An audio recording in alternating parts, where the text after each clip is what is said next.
Solar photovoltaic module. Last lecture में हम detail के साथ पढ़ चुके हैं कि जो है ना सोलर सिस्टम के कंपोनेंट्स कौन कौन से हैं।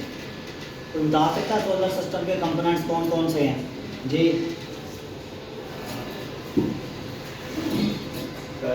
इन्वर्टर, बैटरी जी और वायर्स एंड प्रोटेक्शन डिवाइसेस। ठीक है, और Main चार्ज चीज़ें कंट्रोलर, अभी आप चार्ज बताएं। कंट्रोलर। इन्वर्टर में चार्ज कंट्रोलर है, सोलर है और बैटरी। सोलर क्या? सोलर ठीक हो गया। Solar panel. सोलर पैनल का दूसरा नाम क्या है? Solar module. Solar module. आज हमने डिस्कस करना है कि सोलर मॉड्यूल की कितनी टाइप्स हैं और इसका फंक्शन क्या होता है, इसके पार्ट्स कौन कौन से होते हैं। फर्स्ट लेक्चर में आपने सोलर पैनल के पार्ट्स देखे थे, क्या क्या होते हैं। ये जी सोलर पैनल है या सोलर मॉड्यूल है।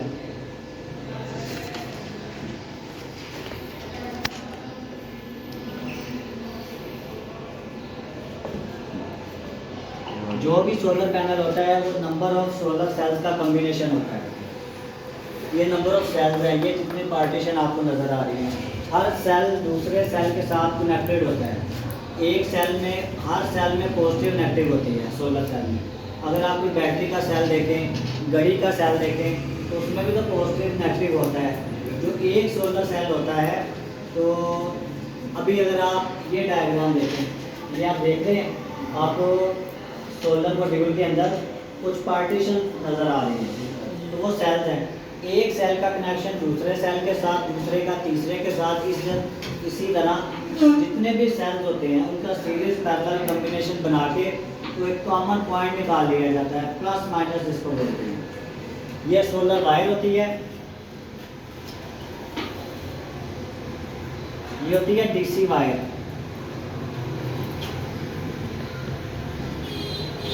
XLPE thin coated.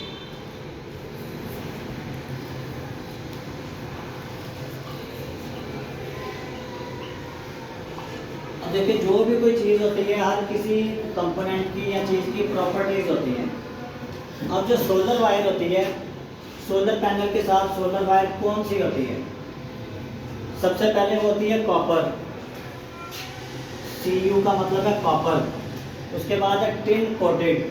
अक्सर वायर आपने देखी होगी जिसको इंपोर्टेड वायर या उर्दू में कहते हैं, ये वलायती तार है, होती वो सिल्वर कलर की है, मगर सिल्वर की तार नहीं होती। अगर आप उसको खुजते हैं, स्क्रैच लगाते हैं, तो उसके अंदर क्या होता है, नीचे से कॉपर निकलता है। लोहा होता है ना, लोहे को हम रंग क्यों करते हैं, उसकी लाइफ बढ़ जाए, जंग के खिलाफ मजामत जो है ना वो पैदा हो जाए। इसी तरह कॉपर के ऊपर एक थिन मटीरियल की कोटिंग कर दी जाती है, वो होती है सिल्वर कलर की। उससे तार की जो है ना वो जंग लगने के खिलाफ मजामत बढ़ जाती है, जंग नहीं लगने देती वो जो लेयर होती है ना तार को। तो उससे क्या होगा, फिर तार की लाइफ भी ज़्यादा होगी। Tin coated. उसके बाद आपने देखा तार के ऊपर पीवीसी भी होती है। पीवीसी किस मकसद के लिए होती है? आप पकड़े तो आपको करंट ना लगे, नीचे तो कॉपर होता है जिसमें से करंट गुजरा होता है। तो उसके बाद एक होती है पीवीसी। तो पीवीसी भी अपर क्लास का मटेरियल होता है। ये मैं आपको जब इस टॉपिक के ऊपर हम आएंगे, XLPE क्या चीज़ होती है, डबल ईवा इसका मतलब क्या है और इसकी प्रॉपर्टीज़ क्या होती है, जब हम वायर वाले टॉपिक के ऊपर आएंगे तो हम डिटेल के साथ इसको देखेंगे। आज जस्ट मैंने आपको ये बताना है कि इसके ऊपर एक XLPE की कोटिंग होती है, लेयर होती है। उसके बाद डबल ईवा, यानी कि आम अल्फाज में आप बोले तो तार के ऊपर एक पीवीसी होती है, तो इसके ऊपर ट्रिपल पीवीसी होती है।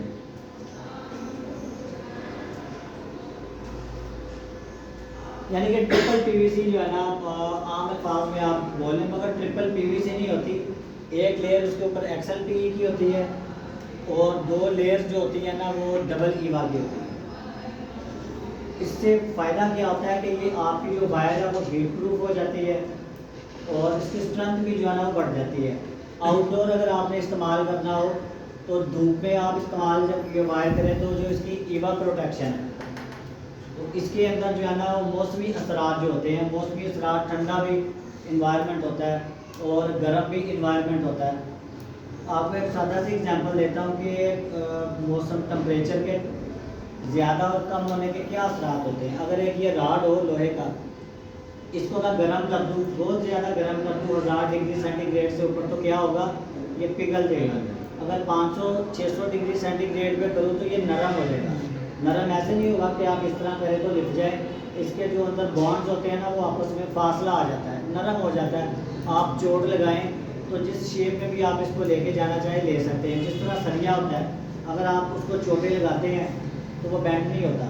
अगर आप उसको गर्म करते हैं, गर्म करने के बाद चोटे लगाते हैं तो आप उसको बैंड कर सकते हैं। इसी तरह अगर लोहे को बहुत ज़्यादा ठंडा कर दिया जाए, माइनस में टेम्परेचर, यानी कि जिस तरह बर्फ़ जम जाती है, अगर लोहे को आप बहुत ज़्यादा ठंडा कर दें तो वो ब्रिटल हो जाता है।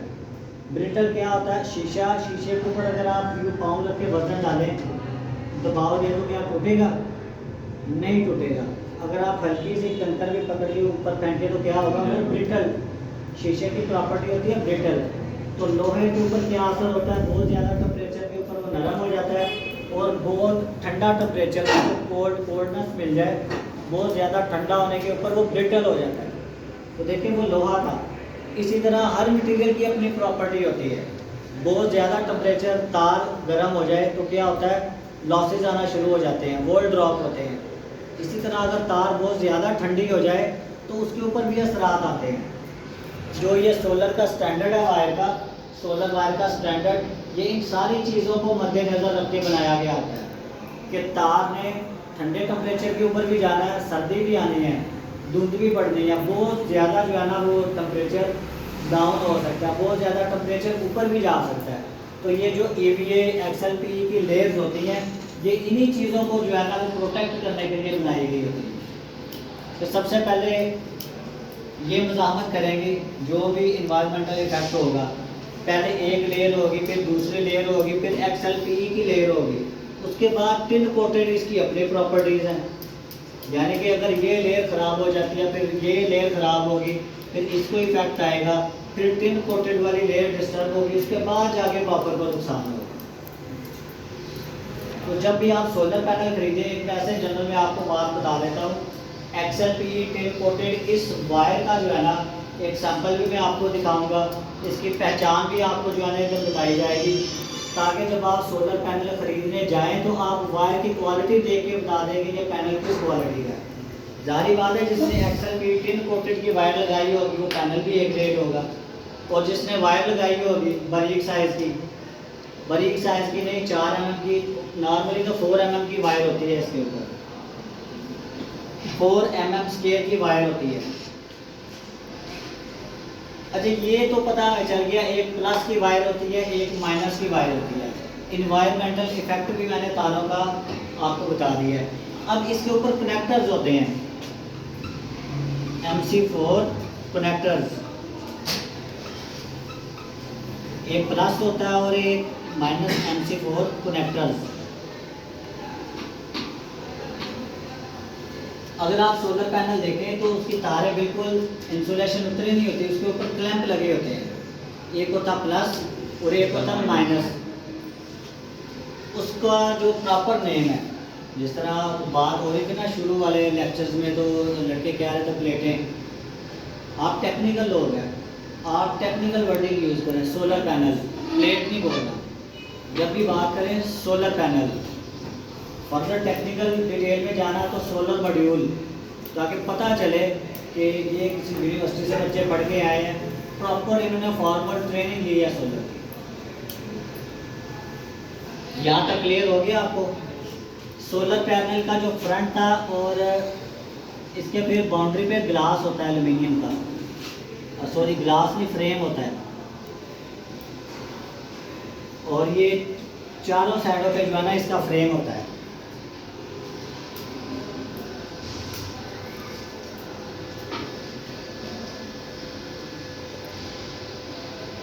ओके हो गया? एल्युमिनियम का फ्रेम होता है जो शीट को प्रोटेक्ट करने के लिए जो है ना इस्तेमाल किया जाता है।